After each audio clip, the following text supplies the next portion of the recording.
Welcome to holisticinvestment.in. Motilal, Oswal, Nifty, Midsmall, IT and Telecom index fundல invest பண்ணணும்னு நினைக்கிறீங்க. ஏன்னா லாங் டர்ம்ல உங்களுக்கு நல்ல கெயின்ஸ் கொடுக்கும், வெல்த் கிரியேட் பண்ண ஹெல்ப் பண்ணணும்னு நினைக்கிறீங்கன்னா வாங்க இந்த வீடியோல இன்டெப்தா அனலைஸ் பண்ணி இதுல இன்வெஸ்ட் பண்றது வர்த்தா இல்லையான்றதை நம்ம பார்ப்போம். வாங்க நம்ம இப்போ வீடியோக்குள்ள போலாம்.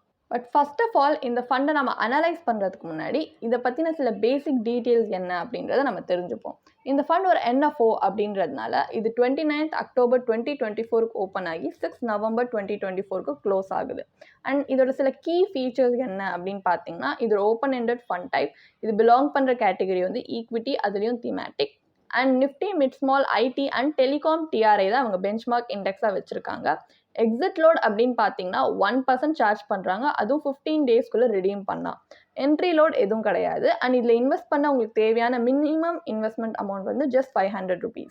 அண்ட் இந்த ஃபண்டோட ஃபண்ட் மேனேஜர்ஸ் யார் யார் அப்படின்னு பார்த்தீங்கன்னா mister Rakesh Shetty and mister Swapnil P. Mayekar. And riskometer படி இதில் அதிக ரிஸ்க் இருக்கணும் குறிப்பிட்டிருக்காங்க. அண்ட் இந்த ஃபண்டோட இன்வெஸ்ட்மெண்ட் ஆப்ஜெக்டிவ் என்னன்னு பார்த்தீங்கன்னா, இன்வெஸ்டர்ஸ்க்கு ரிட்டர்ன்ஸ் ப்ரொவைட் பண்ணுறது தான் எக்ஸ்பென்சஸ்க்கு முன்னாடி. அதுவும் இதில் இப்போ ரெப்ரசென்ட் பண்ணியிருக்க இன்டர்லைன் இண்டெக்ஸில் இருக்கிற செக்யூரிட்டிஸோட டோட்டல் ரிட்டர்ன்ஸை எப்படியாவது க்ளோஸ்லி ரெப்ளிகேட் பண்ணி அந்த ரிட்டர்ன்ஸை இன்வெஸ்டர்ஸ்க்கு கொடுக்கணும் அப்படின்றதா இவங்களோட ப்ரைமரி இன்வெஸ்ட்மெண்ட் ஆப்ஜெக்டிவ். பட் இது ஒரு இண்டெக்ஸ் ஃபண்ட் அப்படின்றதுனால இதில் ட்ராக்கிங் எரரும் உண்டு. ஸோ இது ஒரு இண்டெக்ஸ் ஃபண்ட் அப்படின்றதுனால இது ரெப்ரசென்ட் பண்ணுற இண்டெக்ஸ் பற்றியும் நம்ம இப்போ தெரிஞ்சுப்போம். So Nifty, midsmall, IT and telecom index பார்த்தீங்கன்னா இன்ஃபர்மேஷன் டெக்னாலஜி அண்ட் டெலிகம்யூனிகேஷன் செக்டாரில் இருக்கக்கூடிய மிட் அண்ட் ஸ்மால் கேப் ஸ்டாக்ஸோட பெர்ஃபார்மன்ஸை ட்ராக் பண்ணுறது தான் இந்த இண்டெக்ஸ்.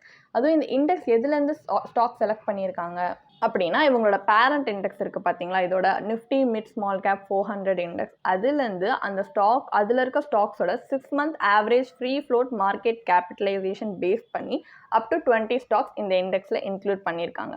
அண்ட் இந்த ஸ்டாக்கோட ஈச் ஸ்டாக்கோட வெயிட் எப்படி வந்து இந்த இண்டெக்ஸில் டிட்டர்மைன் பண்ணியிருப்பாங்கன்னா, அதுவுமே அந்தந்த ஸ்டாக்கோட free float market capitalisation base பண்ணி தான். அண்ட் இந்த இண்டெக்ஸை நம்ம வெரைட்டி ஆஃப் பர்பஸ்க்கும் யூஸ் பண்ணலாம். லைக் ஃபண்ட் போர்ட்ஃபோலியோஸ் பெஞ்ச்மார்க் பண்ணுறதுக்கு, இண்டெக்ஸ் ஃபண்ட்ஸ் லான்ச் பண்ணுறதுக்கு, ETF, ஸ்ட்ரக்சர் ப்ராடக்ட்ஸ்னு இப்படி நிறைய விஷயத்துக்கு இது யூஸ் பண்ணிக்கலாம். அண்ட் இந்த ஃபண்டோட இண்டெக்ஸோட எஸ்பெஷலி இதோட டாப் 10 ஹோல்டிங்ஸ் என்ன அப்படின்னு பார்த்தீங்கன்னா, Persistent Systems Limited, Indus Towers Limited, Coforge Limited, Mphasis Limited, Oracle Financial Services Software Limited, Tata Elxsi Limited, KPIT Technologies Limited, Tata Communications Limited, Vodafone Idea Limited, Cyient Limited. இதில் top first position Persistent Systems Limited கொடுத்துருக்காங்க, highest weightage 13.21%, while top 10 position வந்து Cyient Limited கொடுத்துருக்காங்க 3.62% weightage. And இந்த இண்டெக்ஸோட return September 30, 2024 வரைக்கும் பார்த்தீங்க அப்படின்னா நம்மளால் பார்க்க முடியுது. இதோட டேட்டா அண்ட் ஸ்டேட்டிஸ்டிக்ஸ் வச்சு 1 yearல 36.94% ரிட்டர்னும்,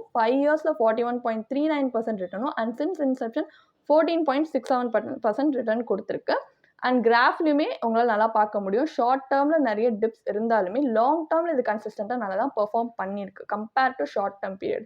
அண்ட் எஸ்பெஷலி 2020க்கு அப்புறம் இது ஒரு ஸ்டீப் ரைஸ் நம்மளால் பார்க்க முடியுது. இப்போ இந்த ஃபண்டை பற்றின ஒரு பேசிக் அண்டர்ஸ்டாண்டிங் நம்மளுக்கு வந்துருச்சு. ஏன்னா இந்த ஃபண்ட் அண்ட் இந்த இண்டெக்ஸை பற்றி நம்ம தெரிஞ்சுக்கிட்டோம். ஸோ இப்போ இதில் இன்வெஸ்ட் பண்ணால் என்ன மாதிரியான ப்ரோஸ் அண்ட் கான்ஸ், அதாவது அட்வான்டேஜஸ் அண்ட் டிஸ்அட்வான்டேஜஸ் இருக்குன்றத அனலைஸ் பண்ணி பார்ப்போம். வாங்க ஃபர்ஸ்ட் அட்வான்டேஜ்லேருந்து ஸ்டார்ட் பண்ணலாம்.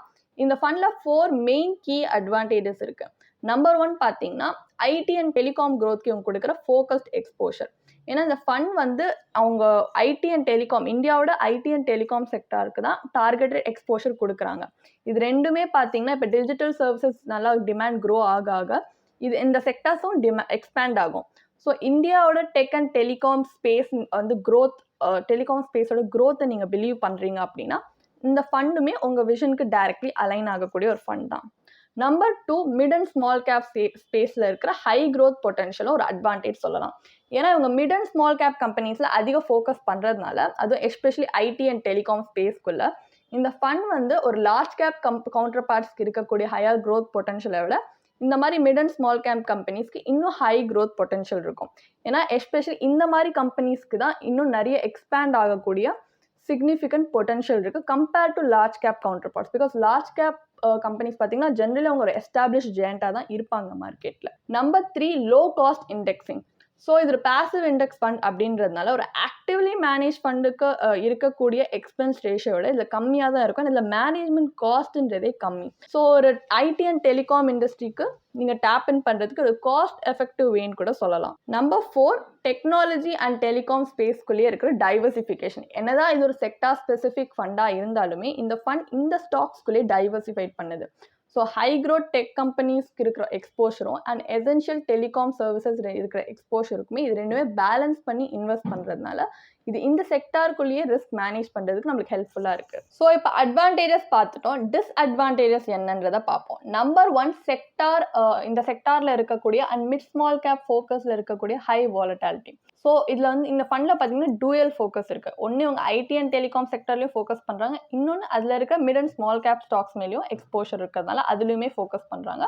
ஸோ இந்த ஃபண்ட் வந்து இன்னும் வாலட்டைலாக இருக்கிறதுக்கு நிறைய பொட்டன்ஷியல் இருக்குது. ஏன்னா இப்போ இந்த 2 செக்டாருமே ஃபர்ஸ்ட் ஆஃப் ஆல் எடுத்திங்கனாலுமே ஷார்ப் ஃப்ளக்சுவேஷன்ஸ்க்கு ரொம்பவே இதில் ஜென்ரலாக ஆறது தான். இந்த 2 செக்டார்லையுமே ஜென்ரலாக ரொம்ப அதிகமான ஷார்ப் ப்ரைஸ் ஃப்ளக்சுவேஷன்ஸ் ஆகும், எஸ்பெஷலி மார்க்கெட் கரெக்ஷன் பீரியடில். And mid and small cap ஸ்டாக்ஸ்லையுமே அதிக வாலட்டாலிட்டி இருக்கும். ஸோ ஓவராலாக கம்பைண்டாக பார்க்கும்போது இந்த ஃபண்டில் நீங்கள் ஒரு நிறைய ஷார்ப்பரான ப்ரைஸ் ஃப்ளக்சுவேஷன்ஸை பார்க்கக்கூடும். இது ஒரு டிஸ்அட்வான்டேஜ், ஒரு பொட்டன்ஷியல் ட்ராபேக்னு சொல்லலாம். Number 2, sector concentration risk. So ஒரு 2 செக்டார்ஸில் மட்டும் இவங்க நேரோவாக ஃபோக்கஸ் பண்ணுறதுனால ஒரு செக்டார் ஸ்பெசிஃபிக்கான டவுன் டர்ன் இருக்கும் பார்த்தீங்களா, அதுக்கு இந்த ஃபண்ட் இன்னும் ரொம்ப வல்னரபிளாக இருக்குது. ஏன்னா இப்போ ஐடி அண்ட் டெலிகாம் இண்டஸ்ட்ரி வந்து இண்டஸ்ட்ரி ரிலேட்டட் சேலஞ்சஸ் ஃபேஸ் பண்ணுறாங்க அப்படின்னா இந்த ஃபண்டோட பர்ஃபார்மன்ஸுமே நெகட்டிவ்லி இம்பாக்ட் ஆக நிறைய சான்ஸ் இருக்குது. இதுவுமே ஒரு பொட்டன்ஷியல் ட்ராபேக். நம்பர் 3, ஆக்டிவ் மேனேஜ்மெண்ட்டில் இருக்க ஃப்ளெக்சிபிலிட்டி இதில் கிடையாது. ஏன்னா இது ஒரு பேசிவ் அப்ரோச், ஒரு பேசிவ் ஃபண்ட் அப்படின்றதுனால இதுக்கு ஒரு பேசிவ் இன்வெஸ்ட்மெண்ட் அப்ரோச் தான் இருக்கும், ஆக்டிவ் அப்ரோச் இருக்காது.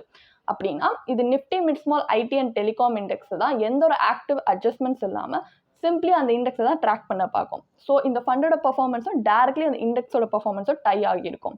அப்படின்னா மார்க்கெட் அப் ஆகட்டும் டவுன் ஆகட்டும் அதுக்கேற்ற மாதிரி எந்த ஆக்டிவ் அட்ஜஸ்ட்மெண்ட்ஸ் இந்த இண்டெக்ஸ் எப்படி ரெப்ளிகேட் பண்ணுதோ அதே மாதிரி இந்த ஃபண்ட்லையுமே எந்த ஆக்டிவ் அட்ஜஸ்ட்மெண்ட்ஸ் பண்ணாமல் அந்த இண்டெக்ஸை தான் அவங்க காப்பி பண்ண பார்ப்பாங்க. நம்பர் 4 வந்து கன்சர்வேட்டிவ் இன்வெஸ்டர்ஸ்க்கு ப்ராபப்ளி இது சூட்டபிளாக இருக்காது. ஜென்ரலி ஆக்டிவ்லி மேனேஜ் ஃபண்டில் இன்வெஸ்ட் பண்ண வேணாம் தான் கன்சர்வேட்டிவ் இன்வெஸ்டர்ஸ் கொஞ்சம் இண்டெக்ஸ் ஃபண்ட்ஸுக்கு கொஞ்சம் கம்மியாக ரிஸ்க் இருக்கும் அப்படின்ட்டு இன்வெஸ்ட் பண்ணுவாங்க.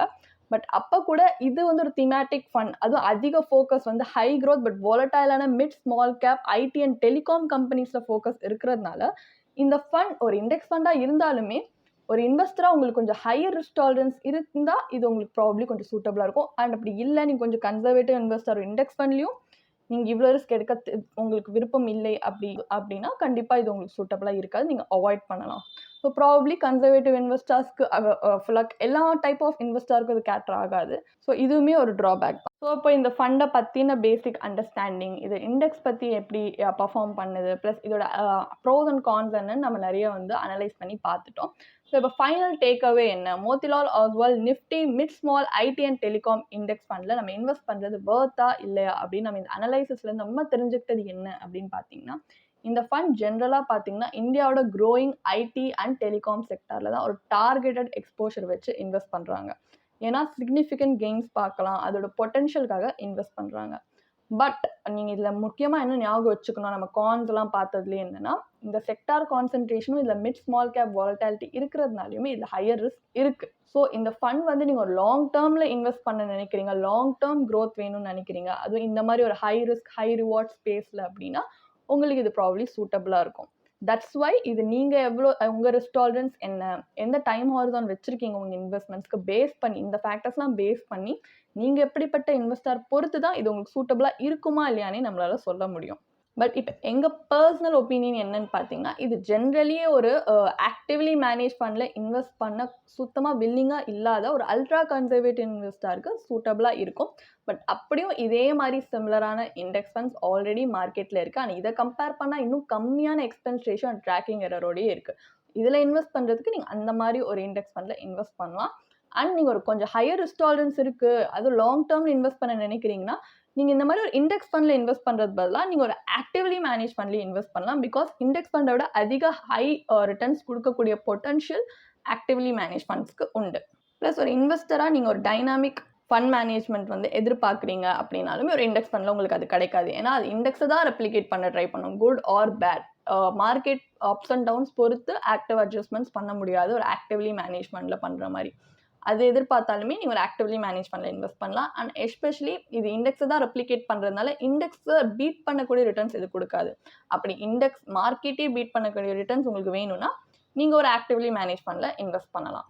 அண்ட் ஃபைனலி உங்களுக்கு அந்தளவுக்கு மார்க்கெட் பற்றி சஃபிஷியன்ட் நாலேஜ் இல்லை ரிசர்ச் பண்ணுறதுக்கு டைம் இல்லை, பிகாஸ் உங்கள் லைஃப் ரொம்ப ஹெக்டிக்காக இருக்குது அப்படின்னு யோசிக்கிறீங்கன்னா நீங்கள் ஒரு ப்ரொஃபஷனல் கைடன்ஸ் தேவைப்படுது, எஸ்பெஷலி இன்வெஸ்டிங்க்கு அப்படின்னா கூட நீங்கள் ஒரு சர்டிஃபைட் ஃபினான்ஷியல் பிளானர்ட்ட கன்சல்ட் பண்ணி இன்வெஸ்ட் பண்ணலாம். ஏன்னா அவங்க ஃபர்ஸ்ட் ஆஃப் ஆல் சூட்டபிலிட்டி பார்ப்பாங்க. இந்த ஃபண்டோட இன்வெஸ்ட்மெண்ட் ஆப்ஜெக்டிவ் என்ன, ரிஸ்க் ப்ரொஃபைல் என்ன, உங்கள் இன்வெஸ்ட்மெண்ட் போர்ட்ஃபோலியோட இதோட ஓவர்லாப் ரேஷியோ எவ்வளோ இருக்குது, எவ்வளோ அலோகேஷன் கொடுக்கலாம், உங்கள் ரிஸ்க் டாலரன்ஸோட மேட்ச் ஆகுதா, நிறைய ஃபேக்டர்ஸ் எல்லா ஆங்கிளுமே பார்த்து தான் உங்களுக்கான ஒரு இன்வெஸ்ட்மெண்ட் ஸ்ட்ராட்டஜியாக இருக்கட்டும், ஒரு ஃபினான்ஷியல் பிளானாக இருக்கட்டும் கிராஃப்ட் பண்ணி தருவாங்க, எஸ்பெஷலி உங்கள் யூனிக் கோல்ஸை அச்சீவ் பண்ணுற மாதிரி. கண்டிப்பாக லாங் டேர்மில் உங்கள் இன்வெஸ்ட்மெண்ட் ஜேர்னி ஒரு ப்ரொஃபஷனல் கைடன்ஸ் வச்சு நீங்கள் இன்வெஸ்ட் பண்ணும்போது இன்னும் ஹேசல் ஃப்ரீ சிம்பிளிஃபைடாக தான் உங்களுக்கு இருக்குது இந்த ஹோல் ப்ராசஸே. கண்டிப்பாக ஒரு ப்ரொஃபஷனல் கைடன்ஸோட கூட நீங்கள் இன்வெஸ்ட் பண்ணி பார்க்கலாம். அண்ட் உங்களுக்கு இதே மாதிரி ப்ரொஃபஷனல் கைடன்ஸ் தேவைப்படுது, இல்லை ஒரு ஃபினான்ஷியல் இல்லை இன்வெஸ்ட்மெண்ட் டிசிஷன் எடுக்கிறதுக்கு ஒரு ப்ரொஃபஷனல் ஃபினான்ஷியல் பிளானர் ஹெல்ப் பண்ணாங்கன்னா நல்லாயிருக்கும்னு யோசிச்சிங்கன்னா எங்களோட ப்ரொஃபஷனல் ஃபினான்ஷியல் பிளானரோட ஒரு 1-on-1 காம்ப்ளிமெண்ட்ரி கன்சல்டேஷனை நீங்கள் புக் பண்ணியிருக்கலாம். அதுக்கான லிங்க் நாங்கள் டிஸ்கிரிப்ஷனில் கொடுத்துருக்கோம். ப்ளஸ் நாங்கள் ரெகுலராக ஃப்ரீயாகவே லைவ் வெபினார்ஸ் கண்டக்ட் பண்ணுறோம். இந்த வெபினார்ஸில் நீங்கள் இன்வெஸ்ட்மெண்ட் இல்லை ஃபினான்ஷியல் இன்சைட்ஸை இந்த ஃபினான்ஸ் இண்டஸ்ட்ரியோட லீடிங் எக்ஸ்பர்ட்ஸ் மூலியமாகவே டேரெக்டாக கற்றுக்கலாம். ஸோ அதுக்கான ரிஜிஸ்ட்ரேஷன் லிங்க்கும் நாங்கள் டிஸ்கிரிப்ஷனில் கொடுத்துருக்கோம். உங்களுக்கு இந்த வீடியோ பிடிச்சிருந்துச்சுன்னா கண்டிப்பாக லைக் பண்ணுங்கள், சப்ஸ்கிரைப் பண்ணுங்கள். ஸோ நாங்கள் இன்னும் நிறைய ஃபினான்ஷியலி பெனிஃபிஷியல் கண்டென்ட்டோட உங்களை திரும்பி நெக்ஸ்ட் வீடியோவில் சந்திக்கிறோம். ஸோ இந்த வீடியோ பார்த்ததற்கு மிக்க நன்றி.